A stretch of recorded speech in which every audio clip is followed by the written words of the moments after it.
حضرت ابراہیم علیہ السلام اور آگ کا معجزہ، ایک مکمل داستان۔ کیا آپ اس منظر کا تصور کر سکتے ہیں؟ ایک تنہا انسان ایک ایسے بادشاہ کے حضور کھڑا ہے، ایک ایسا حکمران جس کے سامنے ساری سلطنت سر جھکاتی ہے۔ اس کا ہر کہا ہوا قانون کا درجہ رکھتا ہے اور اس کا تکبر آسمانوں کو بھی نیچا دکھانے کی کوشش کرتا ہے۔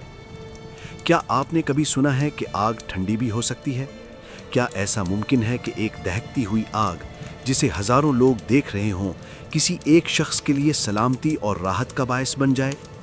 ذرا سوچئے، ایک وسیع میدان ہے، دور دور تک تماشائیوں کا جمع غفیر ہے اور شعلے آسمان سے باتیں کر رہے ہیں۔ عین اس آگ کے سامنے ایک تنہا شخص کھڑا ہے جس کے ہاتھ بندھے ہوئے ہیں اور اسے منجنیق میں بٹھایا جا رہا ہے۔ لوگ چلا رہے ہیں، اسے جلا دو، اسے جلا دو، لیکن پھر ایک ایسا حکم صادر ہوتا ہے جو زمین سے آسمان تک ہر سچے مومن کے دل کو منور کر دیتا ہے۔ یہ محض ایک فرد کی آزمائش نہیں تھی، بلکہ یہ توحید اور شرک کے درمیان ایک فیصلہ کن لمحہ تھا۔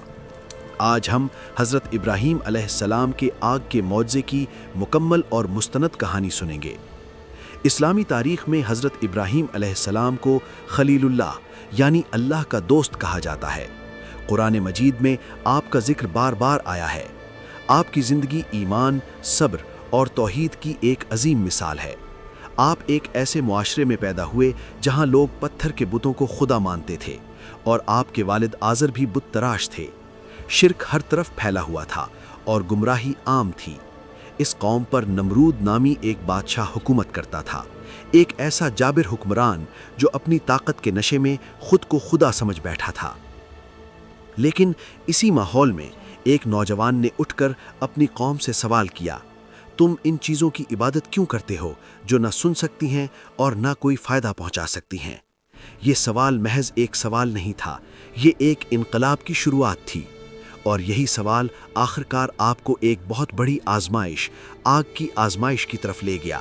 قدیم بابل کی سرزمین، جہاں بلند و بالا محلات، وسیع و عریض بازار اور ہر طرف سجے ہوئے بڑے بڑے بت نظر آتے تھے۔ یہ بت محض پتھر کے مجسمے نہیں تھے، بلکہ اس قوم کے عقیدے، خوف اور امیدوں کا محور تھے۔ ہر گلی میں بت تھے، ہر گھر میں معبود اور ہر دل میں شرک کا بسیرا تھا۔ لوگ اپنے ہاتھوں سے بت تراشتے اور پھر انہی کے آگے سجدہ کرتے تھے۔ حضرت ابراہیم علیہ السلام بچپن سے یہ سب دیکھتے آ رہے تھے۔ ایک دن آپ نے اپنے والد سے پوچھا، ابا جان، آپ ایسی چیزوں کی عبادت کیوں کرتے ہیں جو نہ سنتی ہیں اور نہ دیکھتی ہیں؟ آزر غصے میں آ گئے۔ انہوں نے کہا، اگر تم نے ہمارے معبودوں کے خلاف بولنا بند نہ کیا تو میں تمہیں سنگسار کر دوں گا۔ لیکن ابراہیم علیہ السلام کے دل میں یقین کی شمع روشن ہو چکی تھی۔ آپ نے اپنی قوم کو سمجھانے کی کوشش کی، سورج، چاند اور ستاروں کی مثالیں دے کر بتایا کہ اصل معبود تو صرف اللہ ہے، مگر قوم نے آپ کی بات ماننے سے انکار کر دیا۔ تب حضرت ابراہیم علیہ السلام نے فیصلہ کیا کہ انہیں بتوں کی حقیقت لوگوں کے سامنے ضرور لانی چاہیے۔ ایک دن شہر میں ایک بڑا تہوار تھا۔ سب لوگ شہر سے باہر جشن منانے کے لیے جمع تھے۔ بتوں کا بڑا مندر خالی تھا۔ یہ وہی لمحہ تھا جس کا حضرت ابراہیم علیہ السلام کو انتظار تھا۔ آپ خاموشی سے مندر میں داخل ہوئے۔ چاروں طرف بڑے بڑے بت کھڑے تھے۔ قیمتی لباس، سونے کے زیورات اور نذرانے ان کے سامنے رکھے ہوئے تھے۔ حضرت ابراہیم علیہ السلام نے ایک کلہاڑا اٹھایا اور ایک ایک کر کے تمام بتوں کو توڑ ڈالا، سوائے سب سے بڑے بت کے۔ آپ نے اس بت کے گلے میں کلہاڑا ڈال دیا۔ جب لوگ واپس آئے تو انہوں نے مندر کا منظر دیکھا۔ ہر طرف ٹوٹے ہوئے بت بکھرے پڑے تھے۔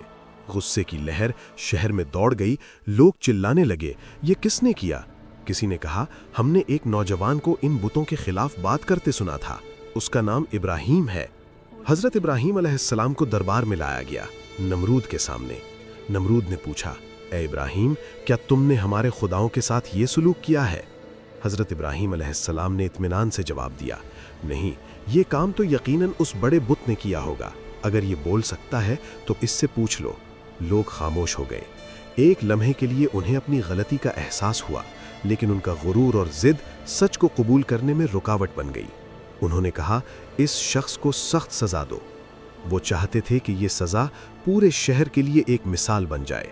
انہوں نے اعلان کیا ایک بہت بڑی آگ جلائی جائے گی اور ابراہیم کو اس میں پھینک دیا جائے گا۔ دنوں تک لکڑیاں جمع کی گئیں، ایک بہت بڑا گڑھا کھودا گیا اور اس میں آگ لگا دی گئی۔ جلد ہی آگ کے شعلے آسمان تک پہنچنے لگے۔ آگ اتنی شدید تھی کہ کوئی انسان اس کے قریب بھی نہیں جا سکتا تھا، اس لیے لوگوں نے ایک منجنیق تیار کی۔ حضرت ابراہیم علیہ السلام کو رسیوں سے باندھ کر اس میں ڈالا گیا۔ نمرود اپنے تخت پر بیٹھا تھا۔ لوگوں کا ایک بڑا ہجوم جمع تھا، ہر طرف شور و غل تھا، لیکن اس شور کے درمیان ایک انسان کا دل مکمل طور پر پرسکون تھا۔ یہ ایمان کا سکون تھا۔ اسی لمحے فرشتہ جبرائیل علیہ السلام حضرت ابراہیم علیہ السلام کے پاس آئے۔ انہوں نے پوچھا، کیا آپ کو کسی مدد کی ضرورت ہے؟ حضرت ابراہیم علیہ السلام نے جواب دیا، مجھے تم سے کوئی مدد نہیں چاہیے، مجھے صرف اللہ سے مدد چاہیے۔ پھر آپ نے صرف ایک جملہ کہا، حسبنا اللہ و نعم الوکیل، اللہ ہمارے لیے کافی ہے اور وہ بہترین کارساز ہے۔ یہ الفاظ صرف ایک دعا نہیں تھے بلکہ کامل توکل کا اظہار تھے۔ اسی لمحے آسمانوں میں ایک حکم جاری ہوا، منجنیق چلائی گئی۔ حضرت ابراہیم علیہ السلام آگ کی طرف بڑھے۔ پورا میدان سانس روکے دیکھ رہا تھا۔ لوگوں کو یقین تھا کہ اب یہ شخص جل کر راکھ ہو جائے گا، لیکن عین اسی وقت اللہ تعالیٰ نے حکم دیا، یا نار کونی بردم و سلاما علی ابراہیم، اے آگ ابراہیم پر ٹھنڈی اور سلامتی والی ہو جا۔ یہ حکم پوری کائنات کے خالق کا تھا۔ اچانک وہ آگ جو چند لمحے پہلے تباہی کی علامت تھی، ایک باغ کی طرح بن گئی۔ حضرت ابراہیم علیہ السلام اس آگ کے اندر محفوظ رہے، نہ ان کا جسم جلا اور نہ ہی ان کے کپڑے۔ روایات کے مطابق آپ کئی دن تک آگ کے اندر رہے اور بالکل سلامت باہر نکل آئے۔ جب لوگوں نے یہ منظر دیکھا تو وہ حیرت سے دم بخود رہ گئے۔ یہ صرف ایک معجزہ نہیں تھا، یہ توحید کی فتح اور شرک کی شکست تھی۔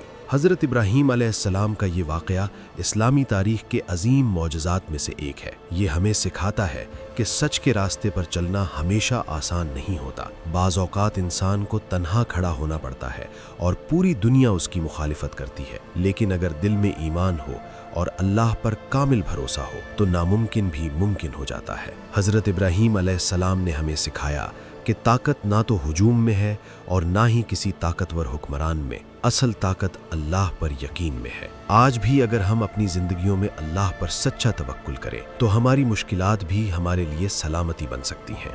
اگر آپ کو ہماری یہ ویڈیو پسند آئی ہو اور آپ اسی طرح انبیاء کرام علیہم السلام کے ایمان افروز واقعات سننا چاہتے ہوں تو ابھی ہمارے چینل کو سبسکرائب کریں، ویڈیو کو لائک اور شیئر کرنا نہ بھولیں اور بیل آئیکن کو ضرور دبائیں تاکہ ہماری ہر نئی آنے والی اسلامی ویڈیو سب سے پہلے آپ تک پہنچ سکے۔